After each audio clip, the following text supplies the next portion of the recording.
Please rise. Bishop Bowden, would you lead some word of prayer? Sure, let's pray. Precious Heavenly Father, Lord, we ask for the anointing of God to be over this entire meeting. Bless everyone present. In Jesus' name we pray. Amen. Join me in the prayer. I pledge allegiance to the flag of the United States of America and to the republic for which it stands, one nation, under God, indivisible, with liberty and justice for all. You may be seated. Roll call.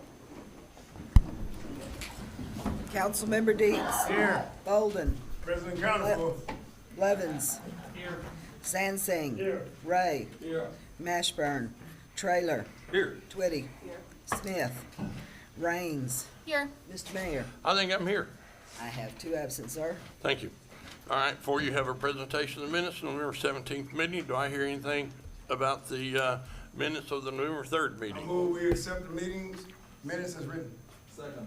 Got a motion and a second. Any discussion or correction? Seeing none, all those in favor say aye. Aye. And all those opposed, nay. Okay, we have the consent agenda. Everything about the consent agenda. I move we accept the consent agenda. The consent agenda doesn't have anything on it. Oh, is the building not on it? I thought the building permits were on it. No, that's right. It wasn't until today. Okay, never mind. We're not gonna do anything with it. Okay, then that brings us to Lieutenant Wright. A request to accept bids for the 2020 nuisance property demolition, 2022.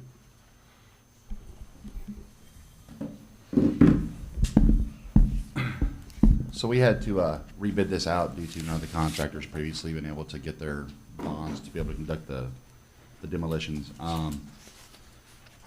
We went through it this time, had three bidders, one for $53,890, one for $75,000, and one for, I believe it was $91,000. We'd like to award the bid to Manning Construction out of Bryant. They came in at a bid at $53,890.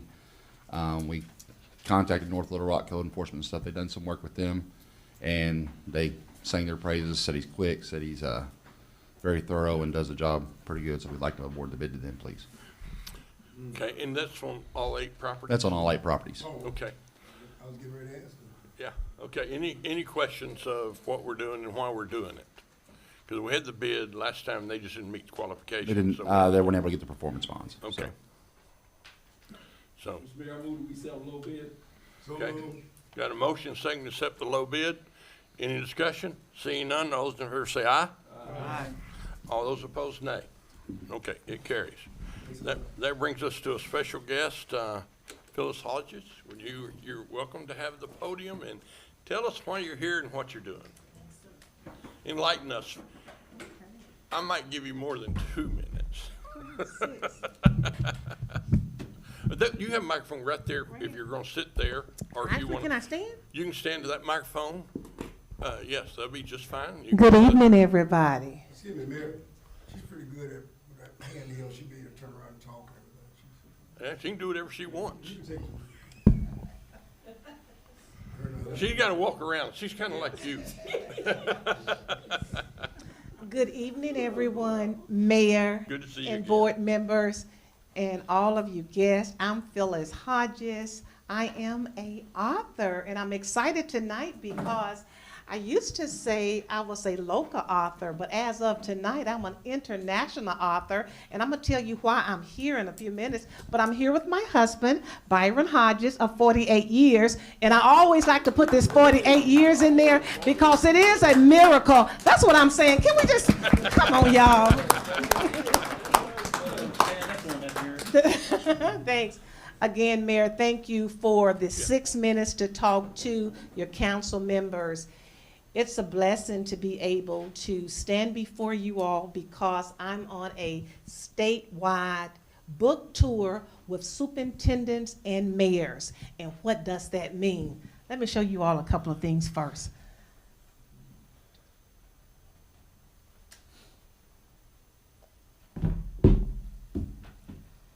I'm gonna talk in a few minutes. I just want to show you something. Everybody has a book in them. This book's tour started about 3 months ago. It kicked off in Little Rock, Arkansas.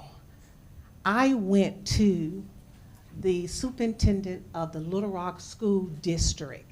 And when I shared the vision, why I wanted both of these books in the school district, not just in the district, but all the media centers, because literacy is so important.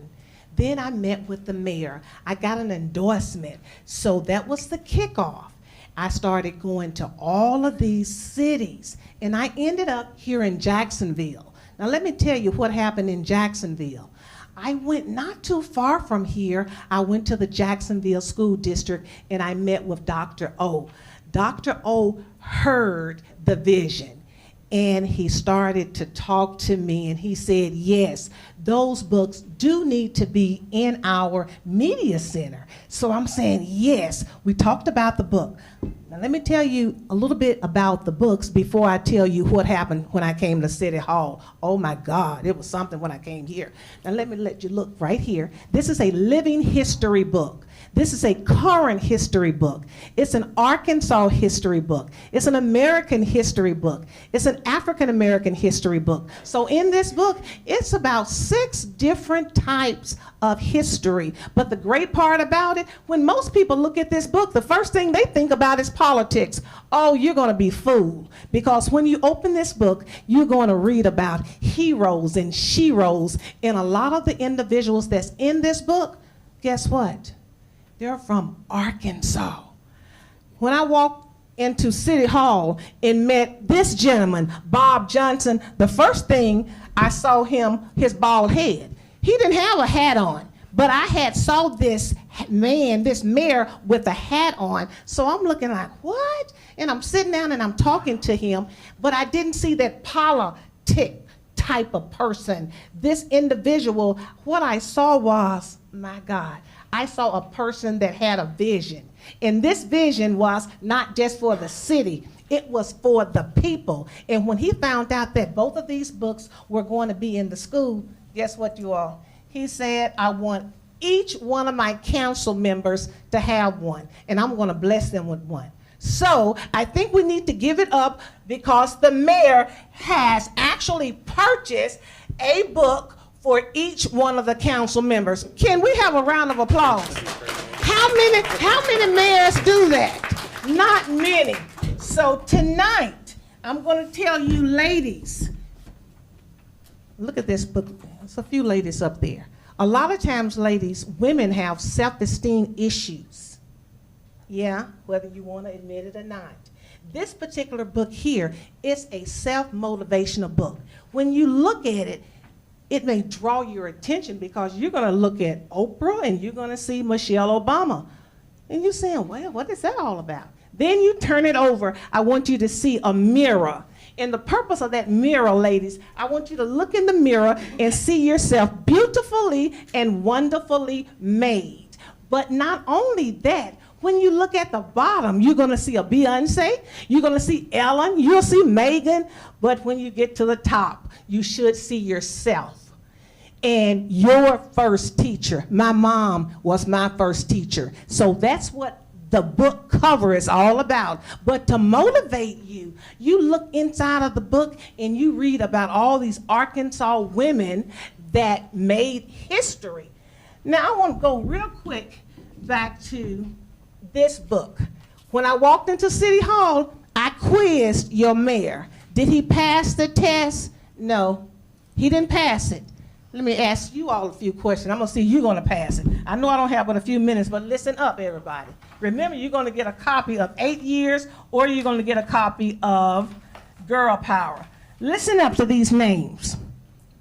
Richard E. Anderson, Martha Dixon, Jeffrey Henderson, Pamela Huff, Janice Kearney, Thelma Mothershed Ware, Lottie Shackelford, Annie Abrams, and Joyce Elise Williams Warren.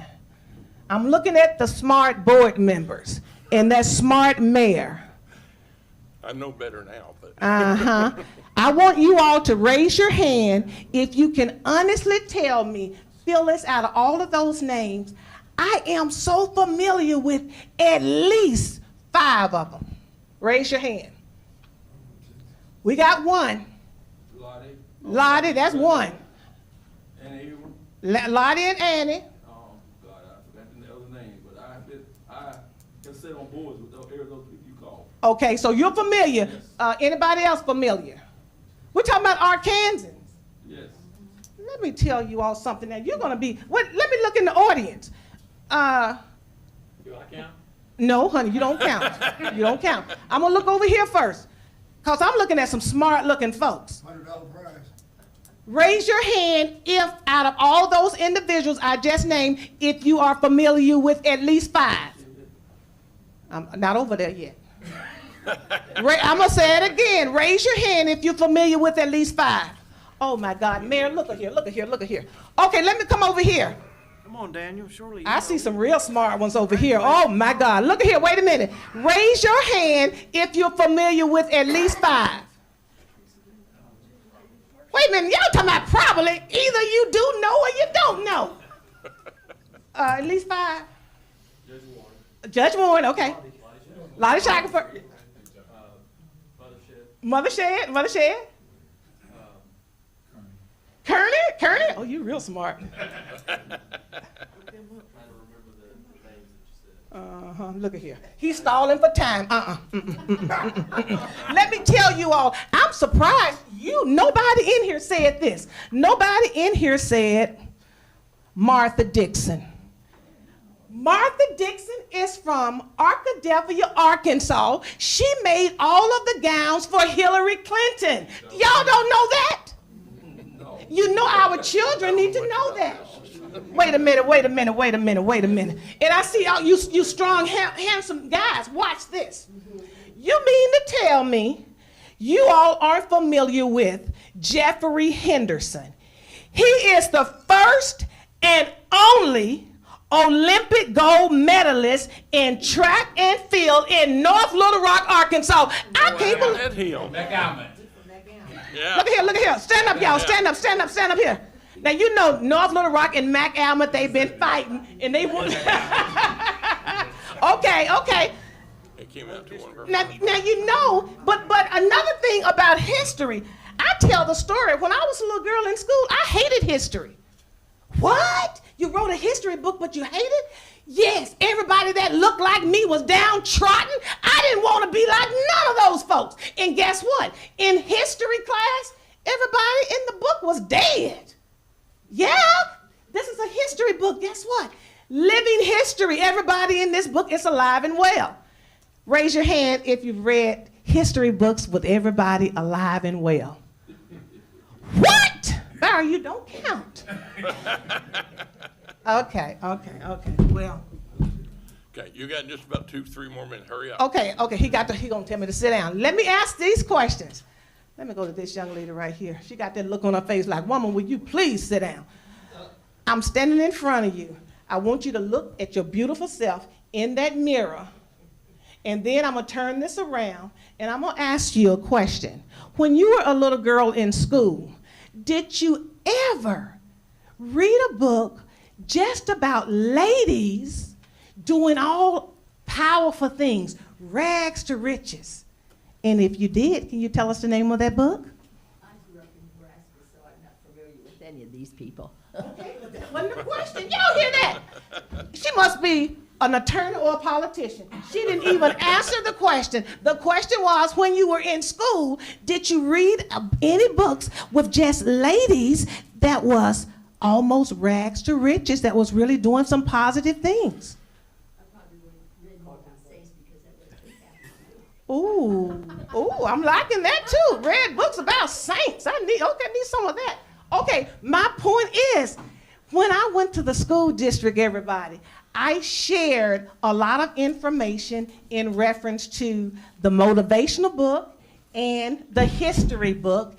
And guess what? They said our children, all sizes, all shapes, all nationalities, need to know about what's taking place in their own area, meaning Arkansas. So I am grateful to say this tour, schools have endorsed the book. These books will be in the media centers at all of the schools. And I just thank you all for being, you have favor on your life. This man here, I thought this was the mayor when I first saw him. He was wearing that hat. And I'm saying, wait a minute. So all of you all, got the hair. okay, got a little hair. All of you all are blessed, and I'm gonna give you all a card, and I need you all to sign your name the way you want me to autograph In which your book you want? Yeah, in which book you want. You're gonna give me that information, okay? And I'll be right back with you in a few minutes. Any You'll questions? autograph it to you, right? Yes, I'm gonna autograph it. Any questions? Y'all don't have no questions for me before I sit down? I'm gonna look at the audience. Audience, do you all have any questions? Y'all just trying to say, hurry up and sit down, huh? Okay, thank you all so very much. And the president of NAACP is here. How you doing, sir? Good to see you, good to see you. And I was looking at you. You look like one of those guys on television that do commercials. Well, that might be his new career. He's retiring at the end of the year. Okay. And it's good to see you all, and I will be back because I am a licensed ordained minister, and I was telling the mayor that, and so I'll probably get up one evening and lead you all in prayer. What y'all think about that? Okay? Have a good evening. I'll be visiting you all in a few minutes. Thank you, Mayor, so very much. This is a good man, you all. And did you know his wife, that beautiful lady right there, there's his wife. Stand up, sweetie. There she go. Okay, thank you all for having me and my husband. Thank you.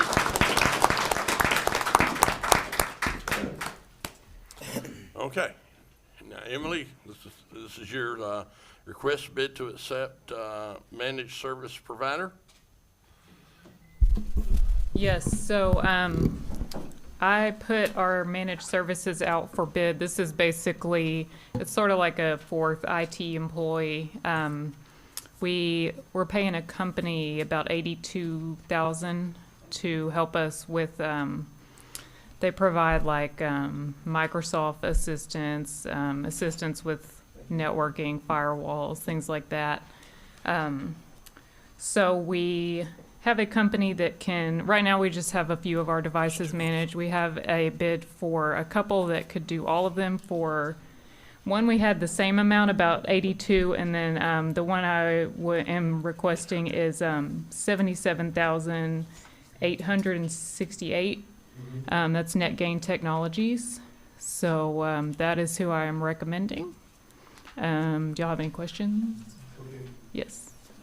Councilmember Blevins.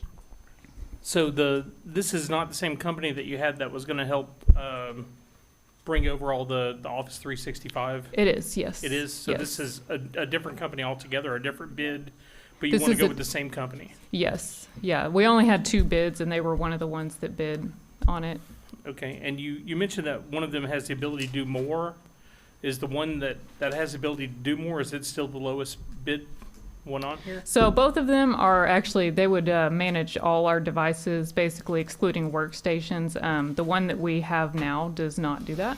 Right. So both of these will do all of that for a lower cost. I think the other one is about the same as what we're paying now, but NetGain is at a lower cost. I just wanted to make sure that the $5,000 difference didn't give us more stuff that would be a benefit. Maybe stuff that we don't foresee next year. It does not. They would all be Okay. user-based by the number of users that Thank they you. would manage. Okay. Councilmember Bowden, you got a question? No, he is. Okay. Any other questions? Any particular reason we're changing companies? Basically, that reason, this can manage all of our devices, so there's no gaps, basically, in what they're covering, and it's at a lower cost. Okay, thank you. Okay, do I hear a motion? So moved. Second. Got a motion, second, to approve this bid. All those in favor say aye. Aye. All those opposed, nay. Okay, that brings us to resolution 830. I'd entertain a motion to read resolution 830. So move. Second. Motion, second, any discussion? All those in favor say aye. Aye. Opposed, nay. Resolution number 830, a resolution approving and granting authorization to the mayor of Jacksonville and other officials to enter into a regional planning commission and interlocal agreement with participating jurisdictions and for other purposes.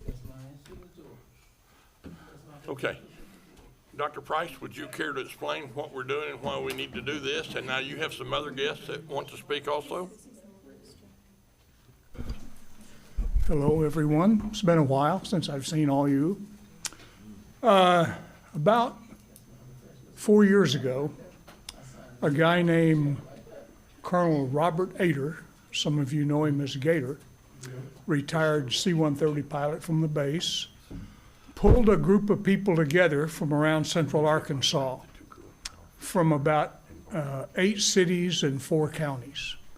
And the purpose of that meeting was to let this group know, and by the way, the meeting was made up of county judges, mayors, directors of planning, and so on, to let the group know that the Department of Defense, on a periodic basis, does studies of installations, of military installations around the country, to determine whether or determine the compatibility of the community and the military installation, to determine whether the base is meeting its mission, training mission, if you will, or the community is growing in such a way that's not affected by the base, or the community is friendly toward the base, and there's nothing going on that will in some way handicap the quality of what's going on in the military installation and the potential growth of that installation. Come to find out, according to Gator, that this military base here had never had a study like that through all these years. So it was a very high priority for the Department of Defense. There was smaller studies in the past, but nothing that looked at it very broad. So after some discussion about who was to manage a study like that, the Mayor Johnson, stepped up to the challenge and volunteered me to wreck the project. You were voluntold, yes. And so we went ahead with the project, and I put together some grants from the Department of Defense, pulled together working committees from these 8 cities and 4 counties, and that was 4 years ago. And we've been working on this ever since. Okay, we've made a lot of progress, many meetings to identify any particular issues that need to be resolved. There are 3 phases to this project. The first phase was the first 18 months. I'm telling you this as a background for this resolution you have in front of you.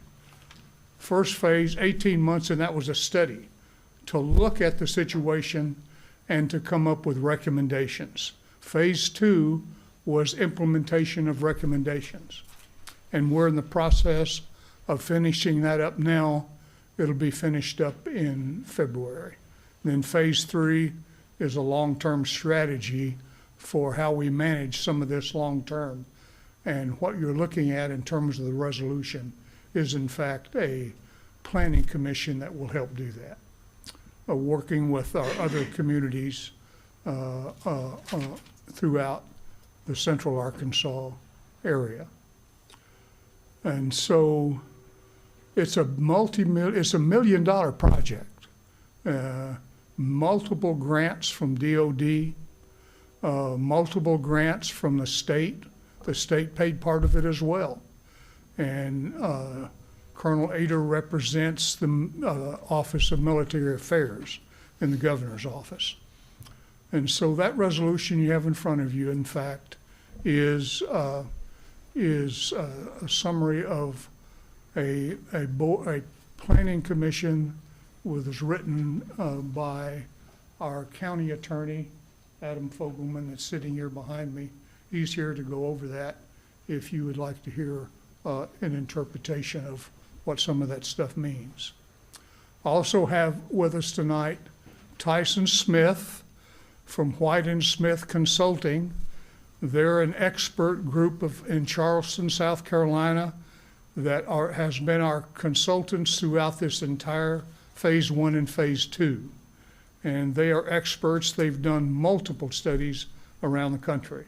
And Tyson is here also that can provide more technical information related to this and how we're moving forward with it, if that in fact would answer any questions that you may have. Okay? Let me stop there and see if you have questions for me in sort of this summary of the whole thing. Bishop, Councilmember Bowman. What is the cost? What's that? What's the cost? The cost of the whole thing? No, of this, what this resolution gonna cost the Yeah, city? what is this resolution? Resolutions, the actual commission, once it's formed, will have to resolve how they're going to fund it. But the cost, it's all volunteer. Gotcha. These people from these communities are volunteer. Right. Now, if there's clerical support that's necessary, our suggestion will probably be that they chip in and fund some of that, each of the communities. But it's a volunteer commission, totally, okay? I think Mike had his, Yeah, a couple of things. So this commission, this county commission, wouldn't have any jurisdiction over anything inside the city limits of Jacksonville, correct? no, I'll tell you what, Yeah, can we break down hold how that? it's gonna work, Bob, What's with that? our planning commission With our and planning with, commission, No. they can't come in and say, no, you can't do No, that as can't. planning commission. Actually- We're our own city. Actually, you'll hear Jim Moore, where is Jim? Jim will tell you that it's gonna be an aid to our No, planning that's why I just commission. wanted to clarify Yeah. that it's not something Yeah, that's taken over. yeah. It'll right, be an aid it's to our not planning commission. taking any jurisdiction away from any city, but it's before it comes to the planning commission, they will give a recommendation to whatever jurisdiction it's in, if they have to meet over something. It's just if I'm correct, Adam, it's if something in that area doesn't meet the guidelines that the air base sets, and then it would go to this commission, who then would recommend at whatever jurisdiction it's in. I'm gonna get you. Let Adam, could Adam come maybe explain in a little better detail how this? Sure, I don't want to get ahead of myself here. I I don't want to get ahead of myself, but the structure of the committee is really geared so that the cities that are involved have input regarding the decisions and application of the military code around the Air Force Base in the unincorporated county. And inside the cities, that committee would provide a recommendation or analysis of how to apply that code inside the cities. But it's just a recommendation, it's not binding on the city. And somebody from the city, Jacksonville, Sherwood, Cabot, we appointed to that committee. That's correct. Right, there'll be members from each of the Is that the participating. 3 cities? Jacksonville, Sherwood, and. Oh, no, there's No, more. 8 cities, Eight. So yeah. how far out does It it go? includes North 12. Little Rock, Maumelle, BB Cabot, or BB Ward, yeah. Yeah, because there are landing zones up in this area that, as you probably know, And it's Faulkner and Lone Oak. Faulkner, Pulaski. Lone Oak. Is White County part of White's it? Yeah. included as well. So would Yeah, the drop zone. would the commission have authority? I know that you said they can recommend to cities. Do they have authority in the rural areas? It would have the authority to make the determination and apply the code in the unincorporated part of Pulaski County. With respect to White County, Faulkner County, and Lone Oak County, what we're envisioning at this point is that they would make recommendations and provide assistance in making sure compatibility of uses in those areas. Okay, Councilmember Blevins. I have 2 questions. Number one, is there a cap on how many people you want to have on this committee? No, we haven't determined the number. So there No. could be 100 people on this committee. Could be, but it's gotta be functional. Right now, let me give you an idea. I have 2 committees that I work with. An executive committee that's made up of mayors, judges, county judges, and some others. And then I have a implementation committee that are the workhorses of this project. And it's people like Jim Moore and others around that are in the trenches doing this stuff every day. And so this will be made up of a combination of those but it could be 40 or 50 people. It'll be voluntary, and they'll have to identify someone from their community, one or more, to sit on this commission. So I believe the way it's structured would, there'd be one appointed by the executive, confirmed by the governing body of each participating jurisdiction. And so if there are cities outside of Pulaski County that don't want to participate on the committee, but they want the feedback, that's okay. It would just mean one less appointee to that. So I would ballpark fewer than a dozen people on that committee. And that would, and we've talked about like our chairman of our planning commission being one of the persons on this committee. You know, that's been kind of somebody involved in planning be on that committee. Yeah. Okay, Councilmember Blevins. I just want to finish my deal. So basically what you're saying is it's just going to be another committee where the mayors of the city are going to put another person that they want to put on to the committee. It's just going to be another committee like all the other committees. Is this going to be something that's going to be subject to FOIA? Like, is it going to be all available? So it would be subject to FOIA. It would be subject to the open meetings requirements. The benefit, and I am getting ahead of myself now, but the benefit is that the municipalities are included and represented in the decisions that really do affect their cities. The land uses in the unincorporated area around the Air Force Base do impact this community. So how's it been done for these last, like, basically 50 years? Well, that's what we're trying to solve for. We're working with an eye toward the future, and we are working to ensure that for the next 50 years, that the areas around the Air Force Base, as this community and as Pulaski County continues to grow, that we have compatible uses so that we don't impair the mission and so that we're not subject to a base closure because of incompatible uses. So we are working to ensure that we have a durable structure, that we are complementary to the Air Force Base, and that we do it in a way that really is a regional approach, that we are working together, formally together, through a body to ensure that we serve our own community's best interest together and individually. And that as new issues will come up. Issues come up all the time. We've had issues come up since we've had this going. I mean, one example is I got a call one day from the base that they were concerned about the Sig Sauer target range, that it was pointed toward the base, and they felt like that there might be ricochets off of that into the base. Well, they called me because they knew I was involved in this. I called the construction people. As a result of that, they changed the layout. So that's just one example, but it is a good example of how something in the community would affect the base.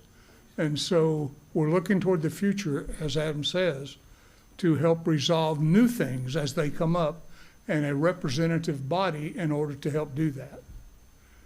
It'd be foolish to go forward after we do this study without any mechanism to deal with things in the future. And that's the whole idea. And Tyson, can you hear me? I can. Oh, there you are. Jump in here anytime you feel like you need to. Mayor, we got a... Okay. Oh, Councilmember Bolden. You answered my question. I was going to ask you about the prevention of base closure. And since this is an implementation that's needed and will enhance our chances of keeping this, I'm 100% for anything that's going to keep the base here, because I know how Washington works. No, I appreciate that, and I'm not an expert on planning around military bases around the country, but it's my understanding that we would be the first jurisdictional area, or multiple jurisdictions in fact, to combine together to do this voluntarily. And that will set us apart. And that's the type of thing that the Department of Defense looks for when they when they determine what, That's what what team tomorrow. means, together, everyone achieving more. Yes, sir. Yeah, this is a very important strategy for the longevity of our base here in this community. And it also is a good model for the other military bases in this state. And Gator told me yesterday, and he's familiar with what we're doing, of course, that it's a good model that they can carry forward to Fort Smith or other places around the state that have installations as well. And he's been looking for something like that. Well, I don't know if anyone has any more questions, but, you know, I'd like to make a motion that we approve it. I'll accept that motion. So we can still discuss it. Do we have a second? Well, Tyson, Okay, I don't want to. so any other questions? Councilmember Blevins, you have a question? No, I said let's not leave Tyson out. Okay, okay. Like, I mean, Okay, all right. Tyson, go ahead and tell us something. Tell us what's going on and how important this is to, because you are the expert at doing this around the country. So tell us what this means and where could it go nationwide to multiple installation across the country, what we're doing here. Sure. Good evening, everybody. Sorry I couldn't be with you tonight. I hate to muddy the waters. Bob and Adam have done such a good job of describing it, and I think they've done it accurately. I guess the perspective I could offer would be that since we do this around the country, and we've done this in a number of communities, what's being proposed here is not particularly radical, except that, as Adam pointed out, it's taking a framework that we have been working up in sort of an informal way and really solidifying it and taking it to a level of commitment from the governing bodies. So what we've been working with the committees on for the last year or so are a memorandum of understanding and an informal committee called the Military Planning and Compatibility, Military Planning Cooperation Committee. What this would be doing would be taking that and then formalizing that even further. So it would be less of an informal committee and lacking commitment in terms of legally bonding, and taking this to representing a formal commitment at the governing body level among the city councils and the county courts. So to that extent, it is more solid than what we usually see in most communities, and it really would, I think, set you all apart in terms of what DOD even expects out of these type of studies. Any questions of Tyson? Anyone? I might add too that we're taking this before the Cabot City Council in 2 weeks. They wanted to wait to see what, in our last meeting, the mayor of Cabot said, we're going to wait and see what Jacksonville does. And so. Well, their base is in Jacksonville. So, and Mayor, we've got some people in the audience tonight. Yes. That want to make some comments Sure. about this as well. I'd be happy for you to recognize it. Are we voting on it or what? We will. We're still discussing. Right here, Emily. I know that Larry does. Yeah. Yeah, you do. And Bart may want to. I would just add a perfect example of a situation that developed at another Air Force base has created a significant problem for them, and that's in Phoenix at Luke Air Force Base. The town grew around the base, and they can only take off, get their planes to take off in one direction because there is so much dense population at the other end of the runway. That is not good, and their mission is hampered because of that. We simply want to be ahead of a situation like that that could possibly develop here. Good example. Very good. Jim, it's got to have a positive effect on your work with the city. Yeah, it will. And we agree with Larry because the Planning Commission here in Jacksonville is restricted to how far we can go out from our city limits, which is 1 mile. And so it will help on enforcement for the base to have this regional planning commission to help, because we used to have 2 miles, but all the county judges got together and reduced it to 1 mile. So it's kind of hard to go out past 1 mile, and we do have a subdivision just outside within our 1 mile radius, so we're okay there. So we're for it. It'll help us. Okay. I think Who else that's would you it, like to Mayor. speak? One other thing, is that you're approving this hopefully for the city of Jacksonville. As I mentioned, we're going to Cabot in 2 weeks. We've got to get to Sherwood. We've got to get to the other communities around the county quorum court. So there's a little work left to be done over the next month or so. We have to finish this up before the end of February. So You got a lot of visits to make. yeah, a lot of things to do. So thank you all for listening. Would anybody else, you have any other guests want to speak? Bart I Gray don't, or? Bart is here. Bart, do you want to say anything? Thank you. I just encourage you to move forward on this because it's 3 years in the makings, and it's it would be an advantage to our community to provide the leadership of approval as well as participation.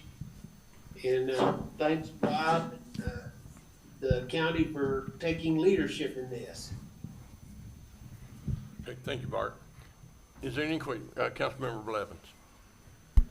With this, like, is there also planning on being like attendance deal to make sure that we have somebody that's showing up to all of these? Also, is it going to be something that's going to be looked at diverse? So we have a diversity on there and not just a bunch of, basically, I guess, affluent business people on there? Yeah, all those are very important considerations. Right now, we're trying to get it approved. The management of it, the functioning of it, still has to be resolved by the membership, but all those things will have to take place. I'm agreeing with you. Councilmember Bowden. I know I made a motion for us to do it. The only thing I would like to be looked at, I want it done. I know you were saying 50 people, but I think I don't think Adam thinks that. 12 be good. 50, you got a circuitry club. Yeah, well, here's the thing. Adam may say 12. I think it's going to be a little bit more, so we haven't resolved that. And so, but we will. It's got to be a good, solid representation of all of these communities in a group that's functional. And so 12 may be too few, 50 may be too many, but we'll resolve that, okay? Okay. Any other questions? Okay, we have a motion second on the floor to adopt Resolution 830. All those in favor say aye. Aye. All those opposed, nay. I want to thank everybody that came here, Tyson, Bart, Mike, Larry, Jim, all of y'all, Adam especially. You've done a lot of work in this. Nancy, good to see you. Appreciate all this. This has been a long process that we've been on, and we appreciate the work the county attorney's done on this. And Stephanie, I know you've worked with Adam on this, so thank you. So, thank you. Thank you, council. I guess we're excused, aren't we? We are. I'll let you all say and get out before we get in the weeds here. Daniel, good to see you too.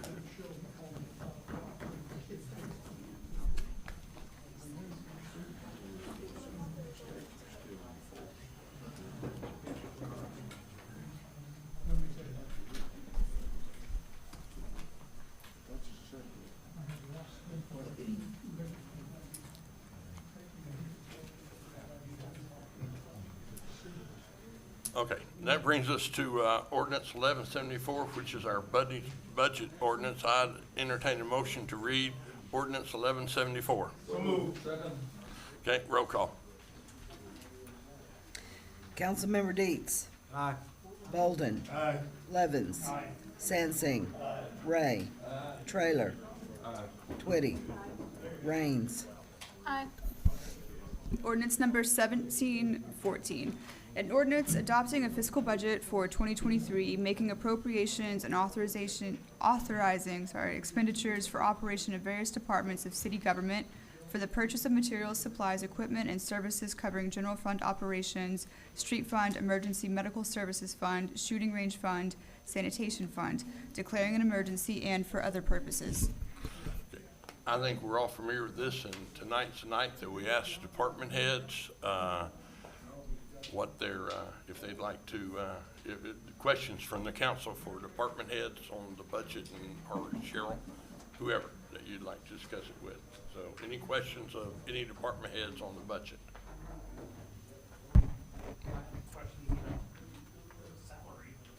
Okay, go on.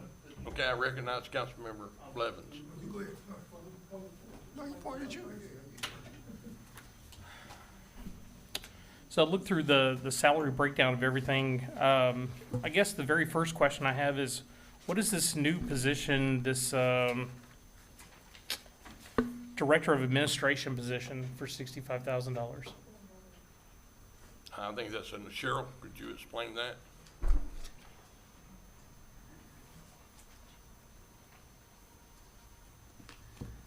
Okay, there isn't a Director of Administration position in the budget. It was taken out whenever we did our cuts.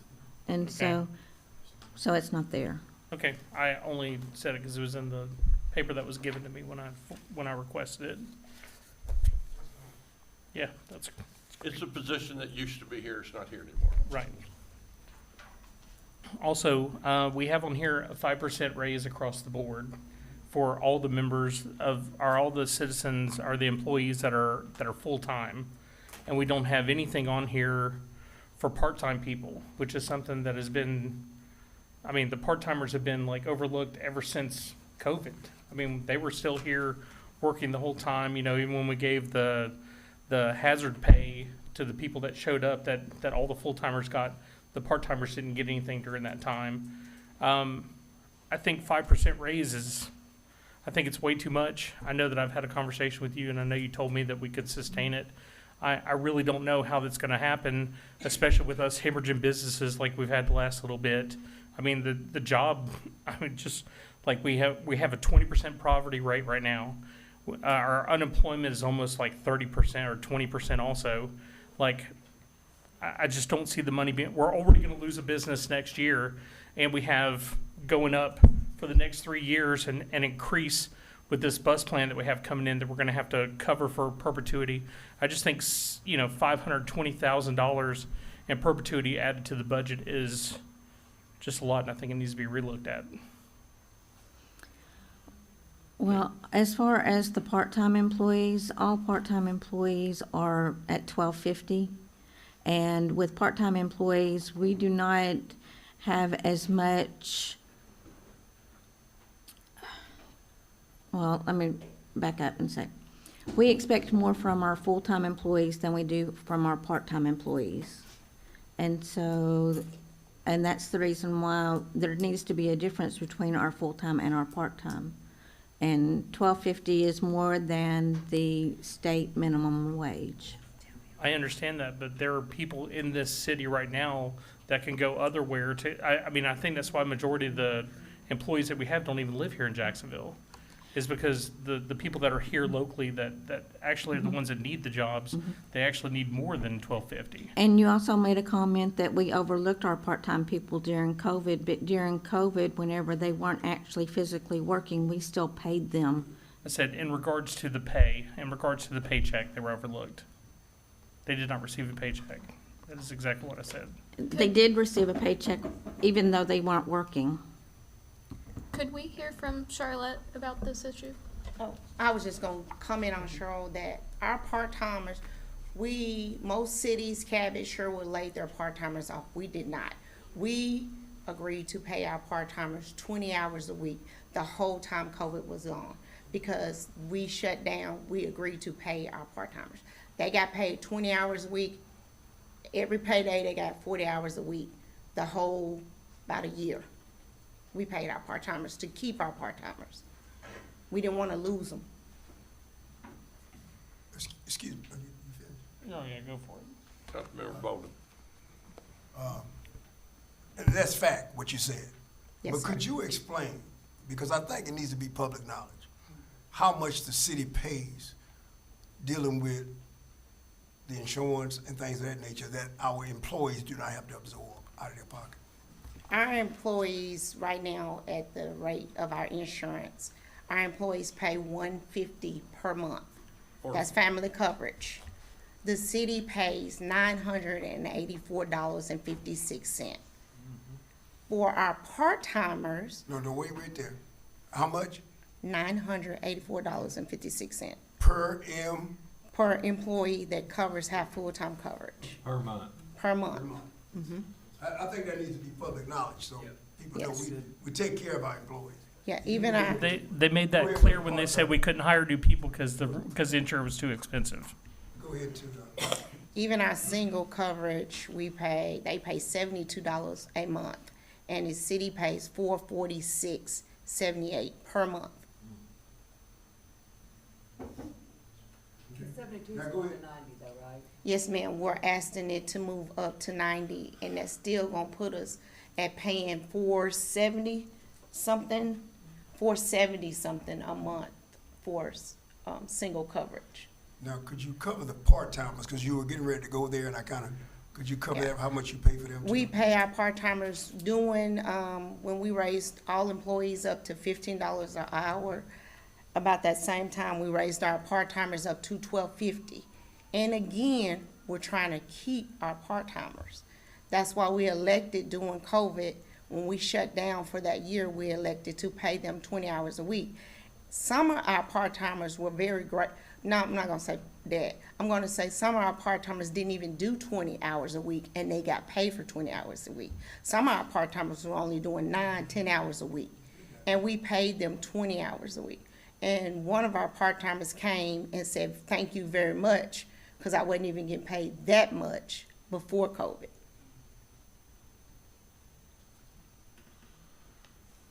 Any other questions on this issue? Yeah, back to what, I mean, that's not, like, paying insurance isn't something that's unique to Jacksonville, though. I mean, other big businesses pay their insurance, pay the insurance We to their pay employees, right? 81 to 82% of our employees' insurance. Sherwood, I know Sherwood only pays 59%. We are still paying 81 to 82% of our employees' insurance.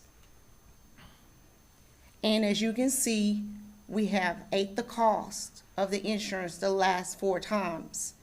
We're asking just to go up a little bit this time, not even a significant amount, just a little bit this time. Because now your single coverage will go from $36 to $45. Your family coverage will go from $75 to $100. That's just a little bit. And we're still chunking out a big portion of it. We wanted to keep it to where we were paying 81 to 82% of insurance costs.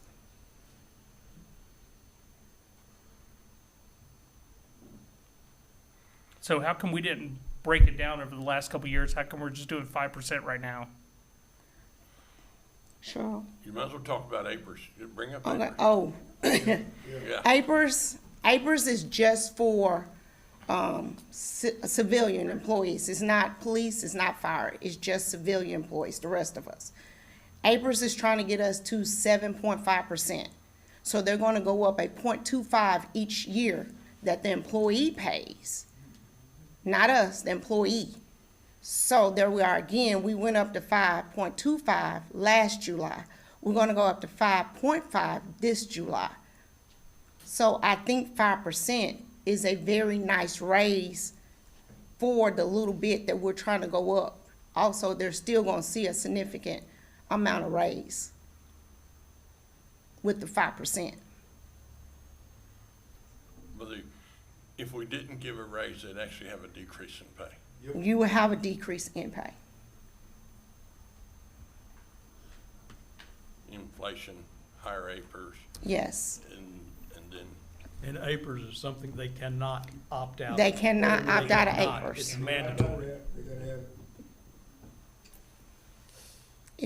And for our police and fire, just for the record, the city puts in 23.5% for police and fire. Police puts in 2.5%.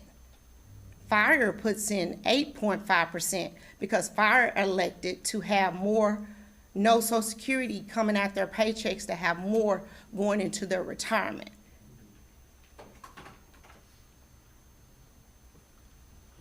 And even the city puts in for APRS 15.32% for everybody's retirement. Mr. Mayor, I call for the question.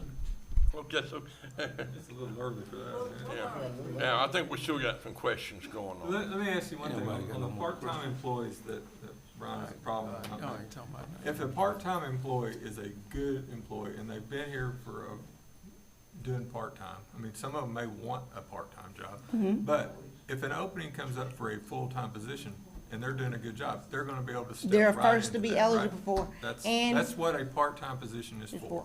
And if you've been here 3 years or more as a part-time employee, you receive half of what a longevity check is.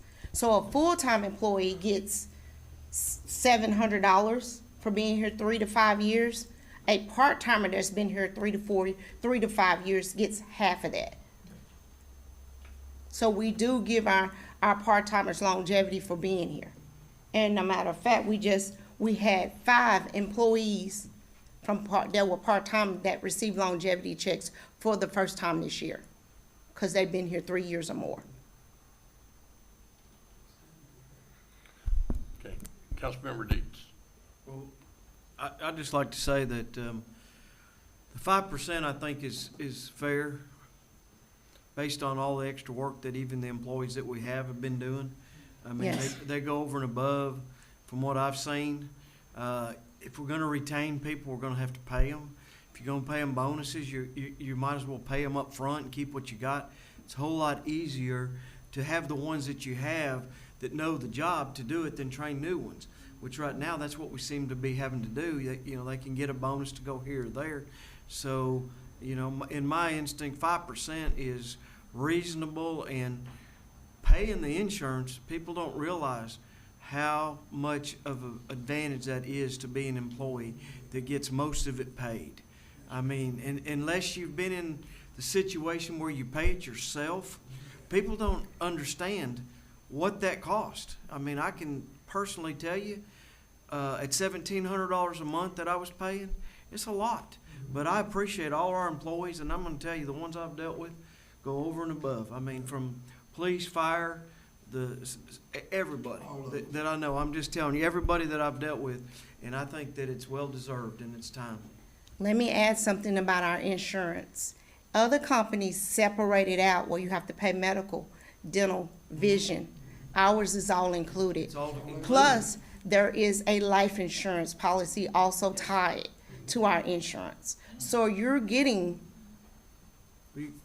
everything for a small amount, and we're just raising it up a small amount. It's fabulous, yes. Mr. Mayor, I say again, I really. Okay, well, we don't have a motion, okay. Well, we don't have a motion on the floor, I haven't asked. I have a question. Okay, hold on. Really, slow down over there. So, I'm all for taking care of our employees, because I think we have some amazing employees, we do, part-time, full-time. I deal with a lot of you guys, and I appreciate all of you guys. I'm a little bit concerned for a few things that Brian had mentioned, but also, you know, we've had to add the 6 EMTs that we did not have before into our budget. Cheryl, that's concerning for me, because that is 6 that we didn't have before. And then you also are doing the 3 new positions. They're not new. We haven't filled them since 18, and now we are filling them. So we're talking quite a bit of money. And I know we have some employees that are at mid or above mid, and then you've got those that are below mid. And so if you do 5 across all the way, then the ones that are already above mid are even higher above that mid. I don't think we have any employees that are above mid. I can double check for you, Mary, and give you a call, but I don't think we have any employees that are above mid. Okay. I can double check that for you tomorrow and give you a call, but I don't think we have any above mid. Mid has changed so much. I know it changes all the It time. changes every year, and as soon as we think we're getting close to mid, here we go, they bump their other employees up. I mean, we got some cities that are doing 6-7% increases. Thank you. We can put a motion on, I would entertain a motion to approve on first reading and suspend the rules and put on second reading. Second. And a motion, a second. Roll call. Councilmember Deets. Aye. Bolden. Aye. Blevins. Nay. Sansing. Aye. Ray. Aye. Trailer. Aye. Twitty. Aye. Raines. Aye. Is that 7? Yes. Okay, so that's approved. Y'all want to discuss it some more? Y'all, any more questions about the budget? I'd like motion we table this until we have a full. I'd like to second that for the fact that Okay. we have two. I'm good with that. I wasn't really, The only problem I have with that is the one that's sitting right down there hasn't been here in 4 months. Why should we table something, Well, that wait was on her to nice, show up? so, We don't need to table it, we need to go. We need to go with it. Motorcycles already started. okay. Well, there is a motion and a second, so we just, all's in favor of tabling it, say aye. Aye. Okay, raise your hands if you said aye. Let's just do a roll call. Okay, roll call. I mean, who have I got for motion and second? Blevins and Twitty? Yeah. Mm-hmm. You did now. Somebody did down that way. Councilmember Deets. Bolden. Nay. We're not gonna approve it. What are we voting on? To table This it. is to table. This is a motion to table. If you want to table, vote aye. Nay. Blevins. Aye. Sansing. Aye. Ray. No. Trailer. No.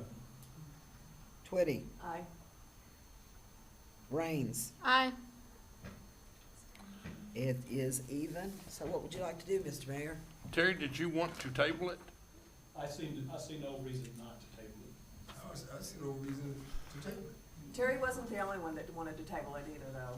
Yeah, I'm gonna, I don't wanna vote.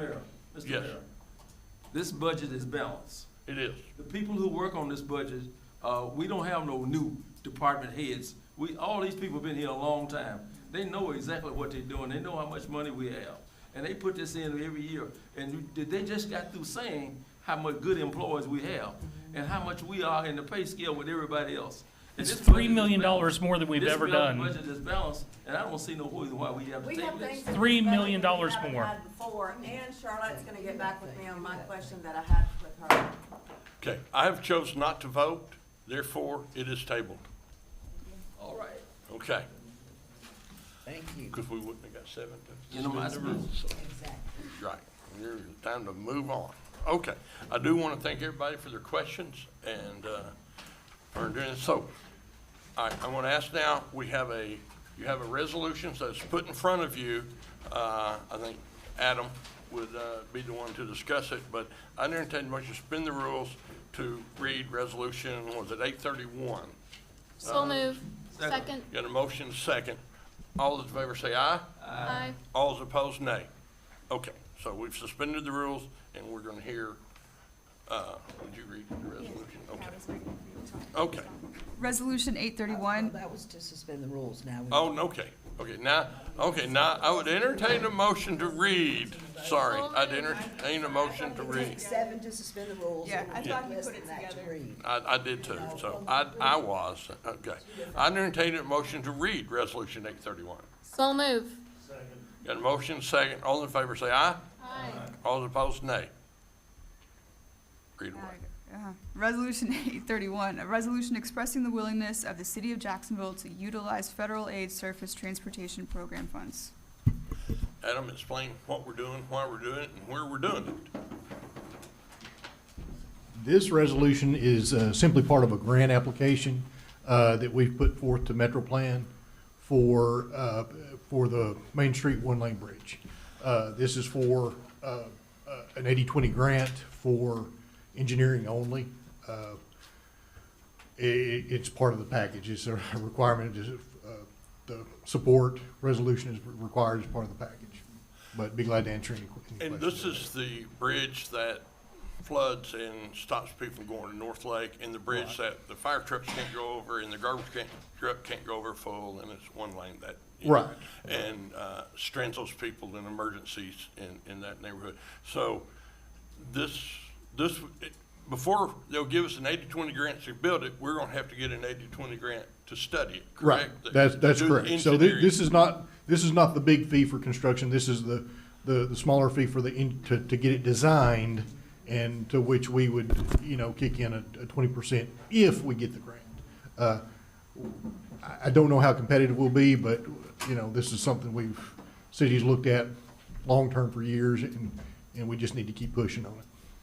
Yeah, this is not the first one we've tried on this, Right. so, okay, is there any discussion on 831? Have you thought about what you would want to do? Are you wanting to relocate it, or are you wanting to just make it wider? 'Cause it's still gonna Well, flood. it needs to be elevated for one, and wider for two. So we want a full reconstruction of the bridge is what we want. There has been other plans that looked at other routes in the past, and all that's on the table at this point. So we got to get to the study point to get there. So this, like I said, this grant is, engineering design, hydraulics and hydrology, Corps of Engineers, all that's wrapped up into what we go into the initial design of this. Okay, any more questions? Okay, I enter the motion to approve and adopt 831. Second. Okay, all those in favor say aye. Aye. All those opposed, nay. Okay, motion carried. All right, I have an announcement I want to make. We're having service awards coming up September 8th. December 8th, sorry, 1:30 here at the council chamber. And at that time, we're going to be recognizing two very long-term employees that are retired in the year, Jimmy Oakley and Hal Toney. He followed you about 6 months or a year, and you've been here 43 years, about? Okay. So, yeah, Jimmy's retiring, comes in, and there's be cake and punch, and all are welcome. City employees and everybody else. Yes? 1:30. And our employees will be getting their service awards at that time, and that sort of stuff too. And we'll have cake and punch, so. Okay, and then the other announcement I have is we have a Christmas parade, December 3rd, at 3 o'clock in the afternoon, okay? I hope everybody can attend. Any other announcement? I have an announcement. I would like to introduce our Assistant City Clerk, Amelia Vasquez, in the back. Hey, Stand up, Amelia. glad you're here. I cannot tell you how great she is. She's wonderful. Bravo, bravo. I hear great things about you, so appreciate you. Any other announcements? Okay, seeing none, I enter a motion to adjourn. Hour 7.